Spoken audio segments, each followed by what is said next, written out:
Bonjour, bienvenue sur DigiSchool. Je suis Ali Lachini, donc votre enseignant chimie physique niveau bac. Et aujourd'hui, on va travailler quelques notions intéressantes dans le cas du chapitre temps et amortissement concernant l'énergie potentielle et l'énergie mécanique. Donc, tout d'abord, on va commencer par l'énergie potentielle des pesanteurs. Donc, c'est une énergie dite tout simplement au passage d'un objet d'une hauteur à une hauteur inférieure sous l'effet de son poids. C'est pour ça qu'on l'appelle énergie potentielle des pesanteurs due au poids de l'objet. Donc, quel que soit le schéma qui dessine l'objet par son passage de ces niveaux à ces niveaux, on prendra toujours la hauteur par rapport à la position initiale et par rapport à la position finale, indépendamment du schéma effectué par l'objet. Le fait de ce déplacement d'un niveau à un niveau inférieur porte à l'objet une certaine énergie, appelée énergie potentielle des pesanteurs, et définie par l'équation suivante.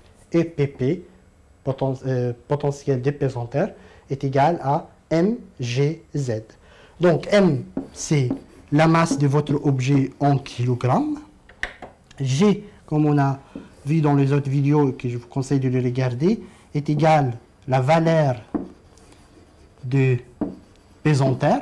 Donc c'est une constante propre à la Terre. Et Z, c'est la variation de hauteur de là à là.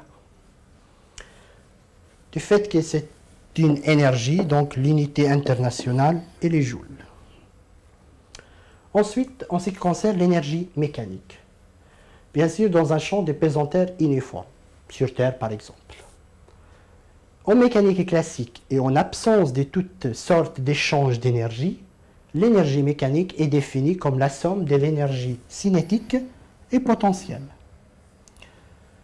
S'il n'y a pas de frottement, cette énergie est conservée. Donc, en absence de frottement, la variation de l'énergie mécanique est nulle. En présence de frottement, la variation de l'énergie mécanique n'est pas nulle, est égale aux sommes des travails des forces de frottement. Je vous conseille vivement à bien regarder les autres vidéos concernant l'énergie cinétique dans le cas d'un système amortissement et dans le cas d'un système mécanique classique.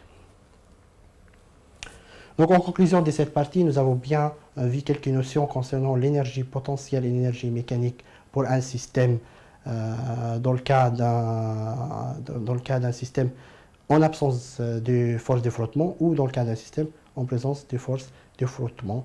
Je vous dis à bientôt sur DigiSchool.